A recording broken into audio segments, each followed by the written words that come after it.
Hi all, welcome to my channel. இந்த வீடியோவில் நம்ம பொதுவாக நடக்கக்கூடிய ஒரு ரியல் லைஃப் இன்சிடென்ட்ஸ் வச்சு அதை எப்படி இங்கிலீஷில் சொல்கிறது அப்படின்றத தான் இந்த வீடியோவில் பார்க்க போகிறோம். இந்த வீடியோ பார்த்திங்கன்னா ரியல் லைஃப் இன்சிடென்ட்ஸ் மூலம் இங்கிலீஷ் கற்றுக்கலாம் சீரீஸ் 3 தான்.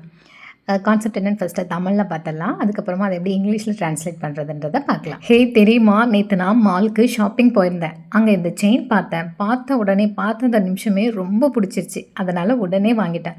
விலையும் கம்மியாக இருந்தது. நல்லா இருக்குல்ல? இது எப்படி இங்கிலீஷில் சொல்கிறதுன்னு பார்க்கலாமா? ஃபர்ஸ்ட், ஹே தெரியுமா நான் நேற்று மாலுக்கு ஷாப்பிங் போனேன். ஸோ இது எப்படி இங்கிலீஷில் சொல்கிறதுன்னு பார்க்கலாமா? ஹே தெரியுமா, இதெல்லாம் எப்படி இங்கிலீஷில் சொல்கிறது? நம்ம பொதுவாக ஏதாவது ஒரு விஷயத்தை எக்ஸைட்டிங்காக சொல்லும் போது உனக்கு தெரியுமா இப்படி தான் ஸ்டார்ட் பண்ணுவோம். ஸோ இதுக்கெல்லாம் இங்கிலீஷில் நமக்கு ஃப்ரேசஸ் இருக்குது. Guess what, you know what, இந்த மாதிரியான ஃப்ரேசஸை யூஸ் பண்ணி நம்ம ஸ்டார்ட் பண்ணலாம். Hey guess what, yesterday I went shopping at the mall.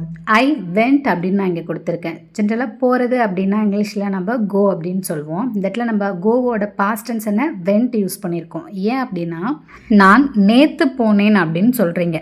அதாவது பாஸ்ட்டில் நம்ம நடந்ததை பற்றி பேசுகிறோம். நேற்றே நீங்கள் போயிட்டு வந்துட்டீங்க, அந்த விஷயம் நேற்றே நடந்து முடிஞ்சிருச்சு. பாஸ்ட்டில் நடந்த விஷயத்தை நம்ம பேசும்போது எப்போவுமே பாஸ்ட் டென்ஸ் தான் யூஸ் பண்ணுவோம்.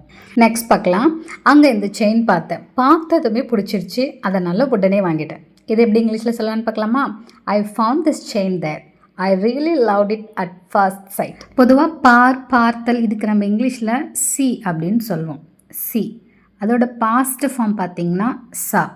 நம்ம இங்கே சா யூஸ் பண்ணாமல் ஃபவுண்ட் அப்படின்ற வேர்டு நான் யூஸ் பண்ணியிருக்கேன். எதனால் அப்படின்னா சி அப்படின்னா வெறுமனே பார்க்குறது, கண்ணால் பார்க்குறத மட்டுமே மீன் பண்ணுற மாதிரி இருக்கும். பட் உங்களுக்கு ஒரு விஷயம் அன்எக்ஸ்பெக்டடாக கிடச்சிருக்கு, ஒரு நல்ல விஷயம் கிடச்சிருக்கு. ஸோ அதனால் இந்த இடத்துல நம்ம ஃபவுண்டை யூஸ் பண்ணிக்கலாம், தப்பில்லை. உங்களுக்கு நீங்கள் அதை பார்த்து அந்த தடவை பார்க்கும்போதே உங்களுக்கு அது பிடிச்சிருச்சு இல்லையா? அதனால் I really love it at first side அப்படின்னு நான் இங்கே கொடுத்துருக்கேன். அதனால் உடனே வாங்கிட்டேன். இதுக்கு இங்கிலீஷில் so I just bought it அப்படின்னு நம்ம சொல்லலாம். ஜஸ்ட் அப்படின்னா இமீடியட்டாக அப்படின்னு அர்த்தம். அந்த அர்த்தத்தில் நான் இங்கே கொடுத்துருக்கேன். நெக்ஸ்ட் பார்த்துடலாமா? விலையும் ஓரளவுக்கு கம்மியாக இருந்தது. நல்லா இருக்குல்ல? இது எப்படி இங்கிலீஷில் சொல்லலாம்? The price was also pretty low. Nice right. Pretty low அப்படின்னா ஓரளவுக்கு கம்மி அப்படின்னு அர்த்தம். நல்லா இருக்குல்ல அப்படின்றத நம்ம நைஸ் இந்த இடத்துல ரைட் அப்படின்னு சொல்லிட்டு நம்ம போட்டிருக்கோம். கரெக்டாக அப்படின்னு கேட்குற மாதிரியான அர்த்தம் இது. இப்போ ஃபுல்லாக ஒரு முறை பார்த்துடலாமா? Hey guess what, yesterday I went shopping at the mall and I found this chain there. I really loved it at first sight. So I just bought it. The price was also pretty low. Nice, right? இந்த video உங்களுக்கு யூஸ்ஃபுல்லாக இருந்துச்சுன்னா மறக்காமல் என்னோட சேனலை subscribe பண்ணிக்கோங்க. See you all in the next video. Until then, bye.